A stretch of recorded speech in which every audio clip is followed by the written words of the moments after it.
So ఆ ఇద్దరు కుర్రాళ్ళని scooter మీద పంపించాడు. జవహర్ భారత్ కాలేజ్కి వెళ్ళారు.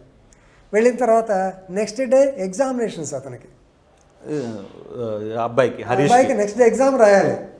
సో ఈ పిచ్చి కదా వెళ్ళిపోయి ఊరిచ్చారు. ఊరిస్తే పక్కన కుర్రాళ్ళు దే హ్యావ్ వారన్ హిమ్, అరే రేపు పొద్దున్న ఎగ్జామ్ ఉంది, you have to right the exam, how can you go today to other district అంటే మొత్తానికి వీళ్ళ ట్రాప్లో పడ్డాడు అనుకోవాలి. ఏం లేదన్నా వెళ్ళిపోతాను, రాత్రి 11 వచ్చేస్తాము. వీళ్ళు ఏంటంటే మందు కాదు ప్లస్ అది కూడా ఉందని చెప్తే వాడు ఆశపడి వచ్చేసాడు. సో ఏదైనా టార్గెట్.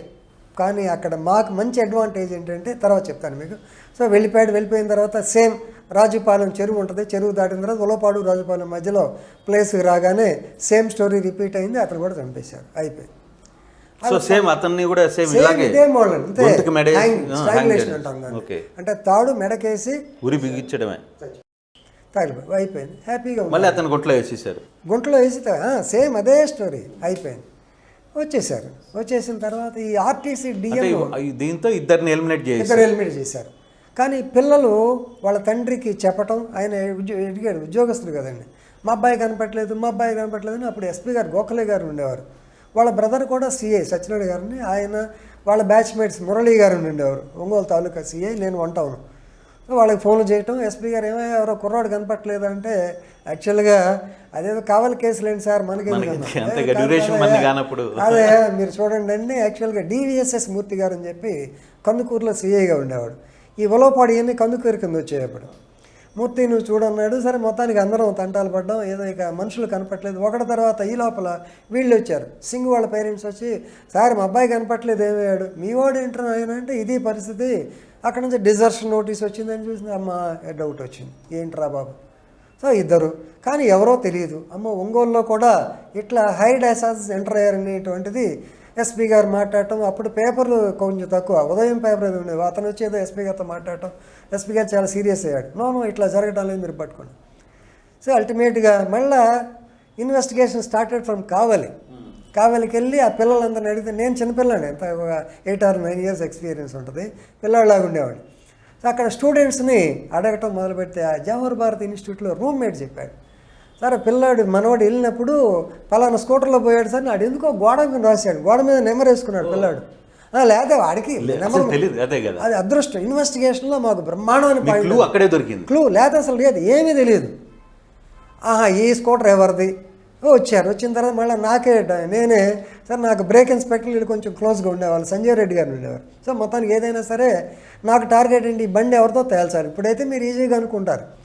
సో తేల్చాలని నేను పోయాను, బ్రేక్ ఇన్స్పెక్టర్ పట్టుకున్నాను. మొదట్లో ఏదో మొత్తానికి I could found out that it is belonging to some doctor of Ongole. వచ్చింది ఇన్ఫర్మేషన్ వచ్చింది. వచ్చిన తర్వాత ఆ డాక్టర్ని తీసుకురావడం. ఆ డాక్టర్ మొదట్లో పాప ఆయనకి తెలియదు, అంటే ఎవరో అడుగుంటారు, బండి ఇచ్చుంటారు. అసలు అది కూడా అనుకోవట్లే, నా బండి ఏంటి, నేను ఎందుకు ఇస్తాను, నేను పొద్దున్నే 9ంటికి బయలుదేరుతాను, 9:30 హాస్పిటల్కి వెళ్తాను, మళ్ళీ వస్తాను, ఎక్కడికి పోను, నా క్లినిక్కి వెళ్తాను, చెప్తాను ఎంత స్టోరీ. సరే మురళీ గారు కొంచెం గట్టిగా సరే మొత్తానికి ఏదైనా సరే ఆయన నా దగ్గర ఒక రోజున మన టిప్ టాప్ రెడ్డి తీసుకుపోయండి, ఒక మేస్బీ 1 week బ్యాక్ అన్నాడు. ఎవడి టిప్ టాప్ రెడ్డి అని నాకు తెలిసి tip top Reddy. So Kurnool రోడ్లో ఉండేవాడు అప్పుడు. సో అప్పుడు మొత్తానికి మూర్తి గారు మేమంతా పోవటం. ఇక స్టోరీ వెళ్ళంగానే ఏం సార్ అన్నాడు, ఏంటంటే నువ్వేం స్కూటర్ ఏంటి అది అని, కానీ ఇంకెందుకు మీకు చెప్తానులేండి సార్ అన్నాడు. యాక్చువల్గా అతనితో మాట్లాడుకుంటూ సింగరాయకొండ వెళ్ళి నైట్ సింగరాయకొండ మూర్తి గారు ఇంటరాగేట్ చేస్తే మొత్తం యాక్చువల్గా ఫెయిర్గా ఫ్రాంక్గా మొత్తం చెప్పేశాడు, జరిగింది ఇది స్టోరీ, మీరేం చేస్తారు. మళ్ళీ మమ్మల్ని కోసం మూర్తి గారిని అడిగాడు. నేను పిల్లాడిలే, అప్పుడే కొత్తగా పెళ్ళైంది నాకు. మొత్తాన్ని చెప్పాం. మూర్తి గారు కూడా పాప ఆయన అన్నారు, సో నువ్వు చేసిన దాన్ని మోరల్గా మేమేం కాదనలేం, కానీ లీగల్గా తప్పు, మర్డర్ చేయటం, ప్లాన్ చేయడం చాలా తప్పు, అది కేసు అవుద్ది సార్. ఇంకోడు సరే చెప్పకూడదు, ఇంకోడు ఉన్నాడు సరే అది అన్నాడంటే, కాదులే అబ్బాయి అరెస్ట్ అయ్యావా ఇంకా తప్పది అని చెప్పాను. అరెస్ట్ చూపించాం. అరెస్ట్ చూపించిన తర్వాత వెళ్ళిన తర్వాత జైల్లోకి వెళ్ళాడు. నెక్స్ట్ స్లోగా బెయిల్ తెచ్చుకున్నాడు. ఆ ఇద్దరిని కూడా పట్టుకున్నాం. ఆ ఇద్దరు కర్మగాలు ఏంటంటే పట్టుకుని బెయిల్ వచ్చిన తర్వాత వీళ్ళిద్దరండి, ఒక పేరు గుంటూరు శ్రీనివాసు, రెండోది వెంకయ్య. ఈ కంచర్ల వెంకయ్య అనేవాడు ఇక్కడికి వచ్చిన తర్వాత వీళ్ళతో గాడి ఇవి దాదాపు 85 నుంచి 90sలోకి వచ్చేసాం. 90sలోకి వచ్చేటప్పటికి బాగా తగాదాలు వచ్చినాయి. ఇక్కడ 2 బ్యాచ్లు ఉండే, కటారి కృష్ణ వర్సెస్ చేతన్ నారాయణ అని అద్దంకి బస్ స్టాండ్ బ్యాచ్ అనేవాళ్ళం దాన్ని. ఇటుపక్క దండేసీనని గదలగుంట బ్యాచ్ ఉండేవాళ్ళు. సో అది అల్టిమేట్గా it has become a concept of between 2 rival groups. Caste పరంగా డైరెక్ట్ చెప్పాలంటే పెద్దవాడి కాబట్టి క్యాస్ట్ పరంగా వచ్చేసింది. ఒక పక్క తూర్పు పడమర యాదవ నాయుడు ఈ తగాదాలు వచ్చినాయి. అనవసరంగా అంకాయ్ ఎంటర్ అయిపోయాడు. కటారి కృష్ణ తరఫున వీడు పోయి ఏదో వార్నింగ్ ఇవ్వటం, ఆ దండేసిన వాళ్ళు ఒక రోజున మిరియాలపాలెం సెంటర్లోనే వాడిని అటాక్ చేసి కొట్టేశారు. చాలా మిజరబుల్. సాయంత్రం 6:30 ఆ ప్రాంతంలో జరిగింది.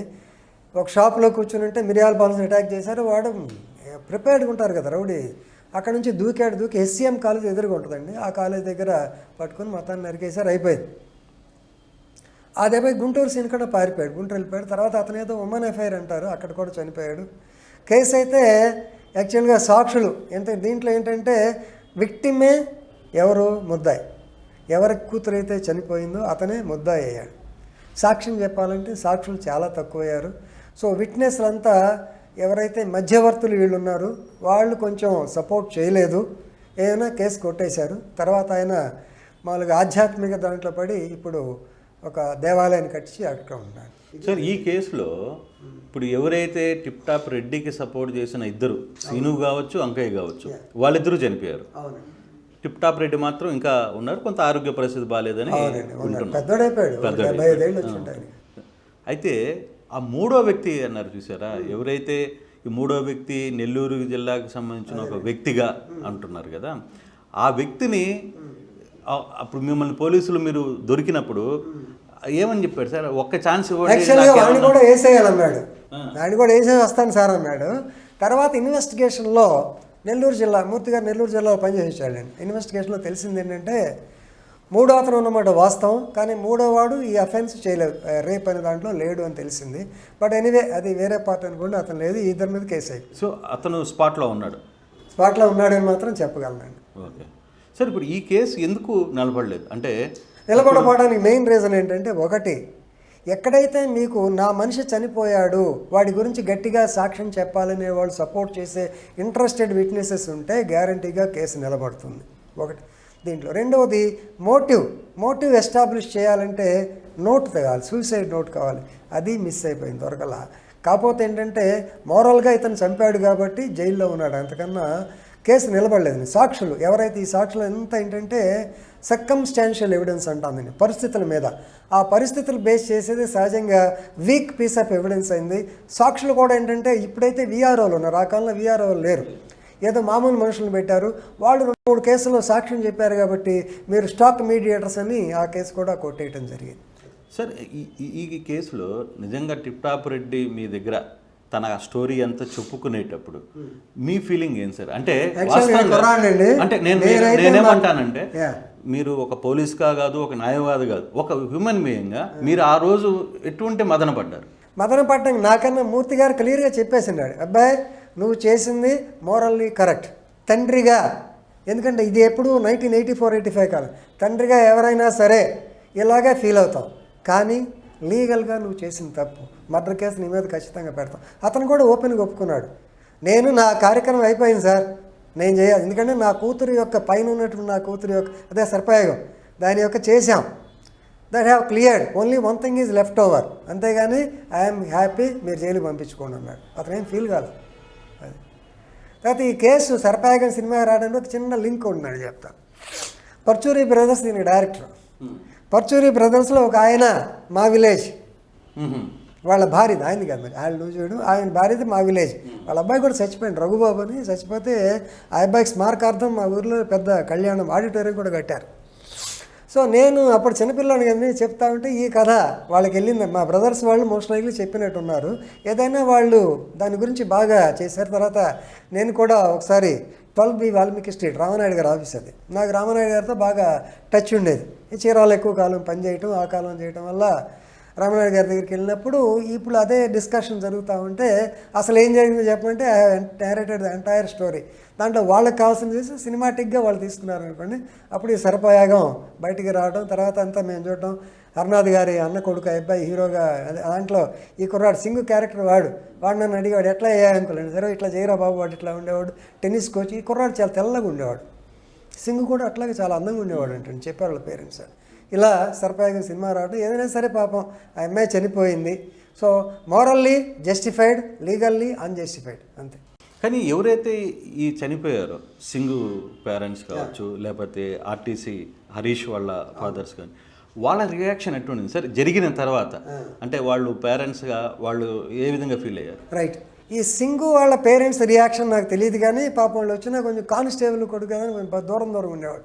రామారావు గారి యొక్క బ్రదర్ సత్యనారాయణ గారు మాట్లాడాడు. సత్యనారాయణ మాట్లాడితే మా వాడు అంటే కొంచెం అప్పటికే చెడిపోయాడని చెప్పి మా అన్నగారికి కూడా అనుమానం వచ్చిందండి, కానీ ఇలా చేసి ఉండాల్సింది కాదు, ఎందుకంటే భగవంతుడు మా అన్నకి కొడుకుని లాస్ చేశాడని మా ఫ్యామిలీ బాధపడుతున్నాం, కానీ ఆయన పోలీస్ ఆఫీసర్ అండి, మా వాడు చేసిన ఏదో పని దానికి పనిష్మెంట్ జరిగింది అనేటువంటి భావం ఆయన ఉన్నాడు.